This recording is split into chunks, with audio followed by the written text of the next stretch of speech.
So I think a big storyline throughout the playoffs in the NBA is not only going to be the actual games on the court, but looking ahead to this upcoming summer of free agency, because there's going to be some big names out there. We just talked about the Clippers losing the other night to Golden State. Kawhi Leonard, what's his future going to be? Where does he end up?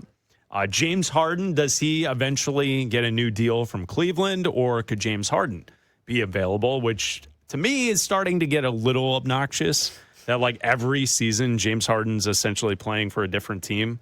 Like that stuff, I don't know why it bothers me, but like the lack of consistency of where players are really is starting to get irritating to me. The same goes for Durant. Like just stay at Houston until you're done. Like no more hopping from one spot to the next. It's like try and win with the group that you're with. Stop trying to chase winning. That's something as a sports fan that I do not like. LeBron James this summer, though, will be in an interesting situation. I think that he has been dissed by the Lakers organization. I think he's taken it personally, but I think he also wants to stay in Los Angeles. I think it benefits his business side. I think it benefits his family. I think he wants to be with the Lakers. The question is whether or not the Lakers want to commit to LeBron beyond this season and at what price. And then there were reports in the last 24 hours as well that there are various teams like the Golden State Warriors that would be interested in LeBron James this summer if he were perhaps available. And everyone points to Cleveland as well, right? Because everyone wants him to go back home.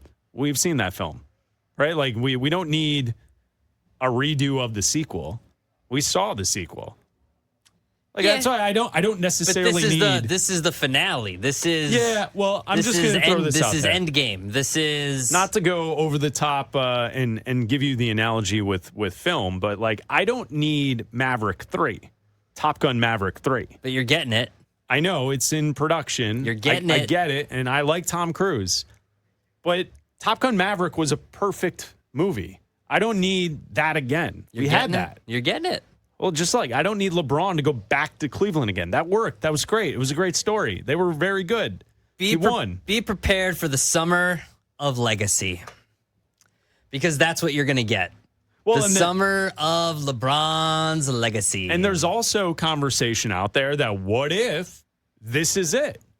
I think The Athletic posted something today saying that there are rumblings in the background that maybe LeBron is mulling retirement after this run, which I don't think would ever be the case because he is way too into himself to allow an entire season to pass without every team celebrating him every single time he steps in their gym. I think that is the least likely possibility, is that LeBron retires. The least likely possibility of this is that LeBron ends his career after this season. Now, there's one person in sports media that covers and knows LeBron James better than anybody else. It's Brian Windhorst from ESPN. He does a great job. He has for years covering LeBron James, the story around LeBron James, and what's happening with this situation. Take a listen to Windy. He was on the Hoops Tonight podcast talking about LeBron's future with the Lakers. Functionally, the Lakers will not have cap space until they deal with LeBron. Either say, LeBron, we love you, thank you, good luck to you, we renounce your rights, good luck. Or they say, LeBron, here's a contract for what? Is it 25? Is it 35? Is it 41? I don't know. And by the way, I've specifically spoken to people on both sides without trying to get into both sides of the negotiation, without trying to get into the weeds. I've specifically had this discussion. What do you think his value is in the 2026-27 NBA landscape? What is his value? Knowing that there's no teams with cap space out there, they're going to come in and say, LeBron, here's $35 million to play for us. Yeah, the Warriors or, the Cavs or Team X would take him for their mid-level exception or for the minimum, of course. But there's no team out there that's going to clear $35 million or $40 million out and say, LeBron, come to us. So who are the Lakers bidding against? At one point, they have to make a decision. So I've talked to both sides, and I don't hear an answer. Maybe nobody wants to show their hand. LeBron's side would be like, he's worth the max. What are you talking about? What's he worth? So that's, by the way, a big huge question mark that's hanging over the Lakers. And they're going to have to decide it, by the way, by like June 15th. So that was Brian Windhorst on the Hoops Tonight podcast yesterday, talking about the future for the Lakers this offseason and LeBron James. And I do think LeBron is in an interesting position because he can still play at a very high level. Is he necessarily worth it to an NBA team trying to win a championship right now to give LeBron James a max deal? I don't know, right? Like, I don't know if that's the return you're getting. Or are you a team that goes after LeBron to give him a max deal with the idea that you are getting the other stuff that comes with it, the marketing, the ticket sales, and stuff like that? Like, is that where if LeBron is set on making, like this season, LeBron is making $52.6 million for this season. The Lakers have a decision because they've got Luka on a contract for the next 4 years where he's making plus, 55 plus. And then they need to make a decision with Austin Reeves, who has a player option next season for 14.8. But I'm guessing he's not going to pick up the player option because he knows he could probably get more on the open market. So I would guess that the Lakers would want to keep Austin Reeves overpaying LeBron James for 1 or 2 seasons. And that's why Wendy started the clip by saying they need to figure out the LeBron situation to know how much cap space they have to then figure out the rest of the roster moves. Yeah, you bring up an interesting point of what LeBron brings besides basketball, of everything else with the marketing and all that. And I point to the Warriors with that because the Warriors, ever since they moved, their ticket prices are insane. It's all skyboxes. It's all luxury suites.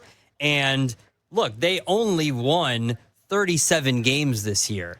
I don't know what their attendance is like, but I assume if they go and they win 37 games again next year, people wanting to go see the Steph and Draymond show, it's going to start to get old at a certain point, and they're going to start to outprice their fans. Now, you add LeBron James to that market, maybe you start bringing in a few more fans and a few more jersey sales and a few more. You start selling out those luxury boxes and those luxury suites a little more easily if you have LeBron James as another marketing arm. The same goes, and I know this study was done when LeBron went back to Cleveland the first time. Now, Cleveland's an extremely good team. Cleveland is 4th in the East. They won 52 games this year. I'm not saying that they need the help, but we know what LeBron brings to Cleveland.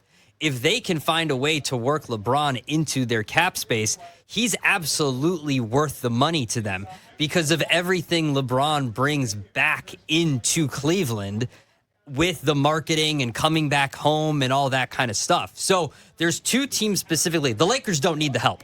The Lakers are going to bring in people to come see the Lakers. They're a tourist destination. Everybody wants to come see the Lakers. It's great, right? So I don't think they need it. They also, like Brian Windhorst just said, they don't have the cap space. So there's 2 teams specifically to me, Cleveland and the Warriors, that could, if they could make the room, all the other stuff that LeBron brings makes absolute sense for them if they can find the space within their cap to make a bigger contract work for LeBron. Per ESPN, the attendance numbers, because you asked, Cleveland is 5th this season. So yeah, but they're a good team. And the Warriors were 16th. Okay, so they could use a little bump. Yeah, I mean, they could. I think also their issue, and you laid it out, is essentially they've designed their stadium to be a billionaire's playground. Yeah. Like it is Silicon Valley money is what they are kind of prioritizing with that stadium. And that's what happened when they moved from the Bay to from Oakland over to San Francisco.